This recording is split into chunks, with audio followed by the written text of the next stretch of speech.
5일 앞으로 다가온 북한의 당 창건 70주년 기념일, 김정은이 미사일 대신 풍악을 울리는 것 아니냐, 이런 전망이 좀 나오고 있습니다. 어떤 이야기인지 오늘도 강명도 교수님과 함께 자세히 알아보겠습니다. 안녕하세요. 예, 안녕하십니까. 예. 미사일은 쏘기는 쏜다고 지난번에 말씀하신 것 같고요. 네. 미사일 얘기는 조금 이후에 네, 해볼 텐데, 뭐 걸그룹이라고 할 수도 있을 것 같기도 합니다. 청봉, 모란봉, 네. 어떤 이야기인지 좀 풀어주시죠. 그러니까 모란봉 예술단, 운하수 예술단이 해산한 다음에 부각을 나타냈던 것이 모란봉 예술단이고, 예. 원래 이설주가 몸담고 있었던 것은 운하수 예술단인데, 운하수 예술단이 이제 말이 많아지니까 다 전적 해산하지 않았습니까? 그랬죠. 그리고 모란봉 예술단만 가다가 모란봉 악단 가지고는 안 되겠으니까 이제 청봉 악단이라는 걸 하나 더 만들어낸 것 같습니다. 왜냐하면 김종일이 있을 때도 김종일이 전용 악단이 두 개가 있었어요. 예. 하나는 왕재산 경음악단, 하나는 보천보 전자악단. 이 두 개의 악단이 김정일의 무대 이제 생일이라든가 생일 파티라든가 행사의 전용으로 이제 수련 공연단이고요. 그 공연단은 어떻게 됐어요? 이제는 공연단이요. 왕재산 보천보 악단은 김종일이가 없어지면 다 해산이 되고 해체되고. 해체됐군요. 그래서 거기서 일하던 전혜영이라는 그 가수가 지금 만경대 선현예술 궁전에서 가수 감독으로 일하고 있다고 합니다. 교원으로. 그렇군요. 예. 그리고 이 청봉악단은 그 이후에 모란봉악단 이후에 다시 하나밖에 없으면 안 되니까 하나 더 만든 것이 바로 청봉악단입니다. 두 악단의 성격은 어떻게 다른가요? 제가 봐서는 비슷할 것 같습니다. 그런데 예. 이 청봉악단은 그 뭐 의상이라든가 아니면 그 이제 뭐 악기를 한다든가 노래를 할 때 조금 좀 다른 것 같습니다. 제가 뭐 이 음악적인 소질은 전혀 없기 때문에 뭐 발라든지 뭐 예. 악플라 이건 잘 모르겠지만 지금 예. 화면에 나오는 게 청봉악단이네요. 예.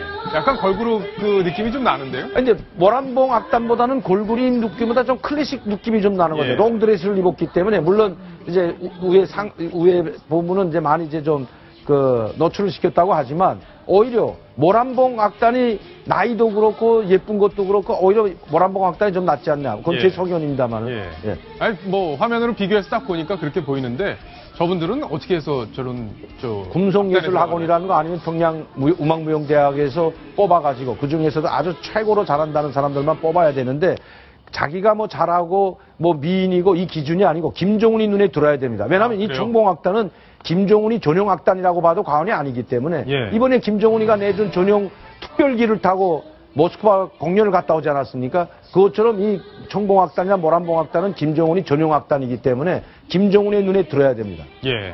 자, 그러면 이 악단, 두 개의 악단이 열병식이 벌어지는 그 10일 날 예. 직접 공연을 하는 건가요? 예, 그렇죠. 이 두 악단뿐만 아니고 예. 북한에 있는 모든 예술인들이 총동원해서 대예술, 종합예술 공연을 한다. 대공연이라고 하거든요.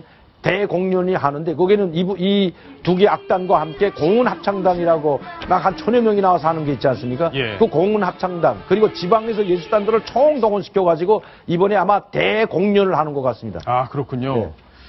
자, 그러면 이 청봉악단은 사실 대중 앞에 서는 거는 처음인가요? 이번에? 처음이죠. 예. 예, 이번에 처음입니다. 물론 러시아 갔다 와가지고 모스크바 갔다 와가지고 거기서 공연한 것을 중앙TV로 방영을 방송은 했지만 됐었죠. 예. 처음 지금 모습을 북한 주민들 앞에는 생으로 처음으로 나타내는 거죠. 근데 이 청봉악단에 김주향이라고 있다고 하는데 아주 유명한 그 가수입니다. 이설주랑 그렇게 닮았다면서요? 이설주를 닮았을 뿐만 아니고 어렸을 때부터 6살 때부터 만경대 선현예술 궁전에서 이제 무대에 섰고요. 그렇군요. 저 빨간 그리고 원 안에 들어있는 사람이 맞습니다. 바로 그리고 김주향이군요. 7살 때 2000년도에 우리나라에 왔다는 거 아닙니까? 아, 그래요? 네, 우리나라 이제 남북 정상회담 그 축하 공연하러 평양 선현예술단의 일원으로서 우리 한국 서울에 와가지고 김치 깍두기 불렀다는 여자가 바로 김주향입니다. 예. 어떻게 근데 저렇게 닮을 수가 있어요?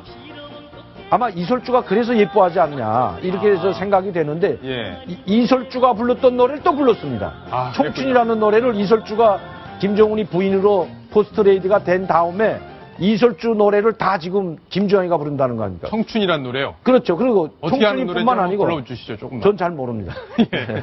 그런데 청춘뿐만 아니고 이설주가 부르던 노래를 다 김주향이가 부르는데 그 의미가 있는 것 같아요. 왜냐하면 자기하고 똑같이 생겼어요. 후계자로 사실상 생각하고 예, 있다. 맞습니다. 예. 예. 아마 잘못하다가 자리 뺏길지도 모릅니다. 그래요?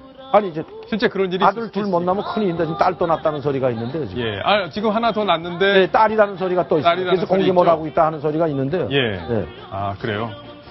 뭐 강명도 교수께서는 북한에서 그 사정을 잘 아시니까 아마 그런 말씀 하실 것 같은데. 북한에서 들어온 최근 정보입니다. 최근 정보요? 예. 예. 근데 뭐, 실제로 김정은한테 좀 발탁될 가능성, 김주향이 발탁될 가능성 그런 것들이 거론이 되고 있나 보죠? 근데 발탁될 것 같지는 않아요. 왜냐하면 이설주가 관리하고 있으니까. 예. 물론 이제 그 뭐 암만 이설주가 관리하고 있더라도 김정은이가 찝으면 되거든요, 북한. 예. 그렇군요. 이설주 자신이 아버지 김정일이는 반대했지만 김정은이가 점 찍었기 때문에 된 거거든요. 네.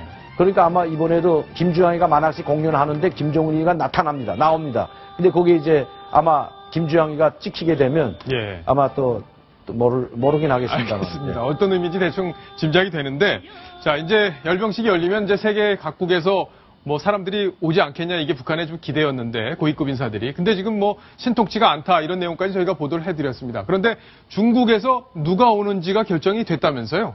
그게 지금 북한 노동신문으로 발표가 난 것 같습니다. 예. 이게 자기네가 지금 중국에서 최고 지도자, 정치국 상무위원이면 7명 중에 한 사람인데 정치국 상무위원 7명이 중국 전체 정책을 결정하는 그럼요. 결정권자입니다. 예. 이거는 시진핑이도 정치국 상무위원입니다. 그러니까 같은 급이에요, 사실은.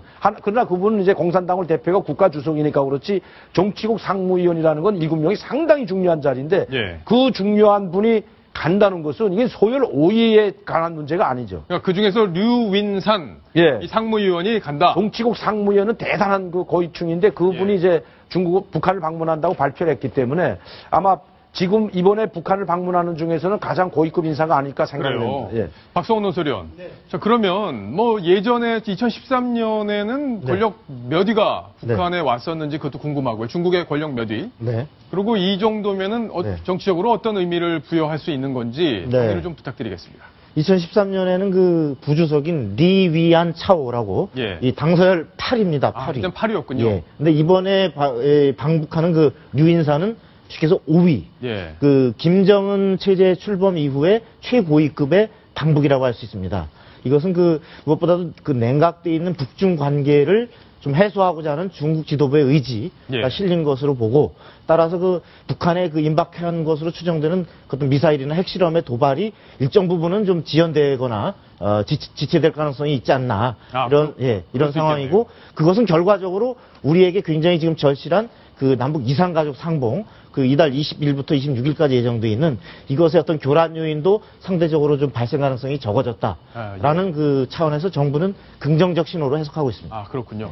근데 여기서 리위안 차는 정치국 상무위원이 아니거든요. 정치국 위원입니다. 예. 근데 이번에 정치국 상무위원이고 북한에는 정치국 상무위원이 3명밖에 없습니다. 김정은, 황병소, 김영남. 예. 근데 이것도 정치국 상무위원이 3명이고 여기는 7명이지만 상당히 그만큼 상당히 그 파격적인 인사를 보낸다는 것이 좀 찝찝합니다. 솔직히 말씀드리면.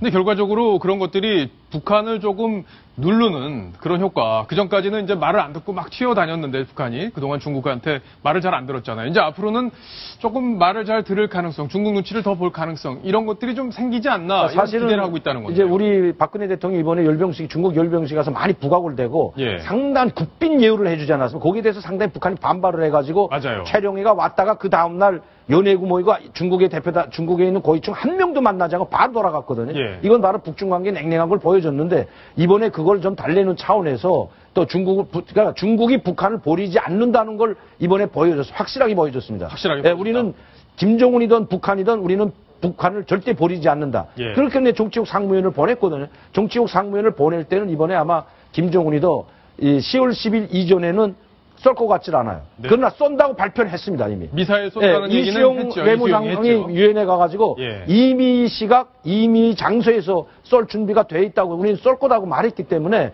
10월 10일에 안 쏜다 뿐이지 아마 10월 11일 지나면 바로 쏘지 않겠나 생각도 됩니다. 예, 지금 현재로서는 미사일이 평양에서 동창리 쪽으로 움직이는 것이 잡히지 않고 있는 상황이기 때문에 시기가 조금 미뤄질 거다 이런 전망이 나오고 있는데 그런데 힘을 더 싣고 있는 그런 정치국 뉴스 같습니다. 상무위원이 갔는데 예. 북한을 달래주기 위해서 갔는데 거기서 이제 미사일 발사하면 중국의 뒤통수를 또 치는 거기 그렇죠. 때문에 아마 그건 좀 자제하지 않겠냐. 예. 그래서 정치국 상무위원이 가지 않나 생각이 됩니다. 알겠습니다. 자, 강명도 교수님과 북한 이야기 정리를 해드렸습니다. 자, 이제 다음 소식으로 가겠습니다. 다음 소식 순위 먼저 확인하겠습니다.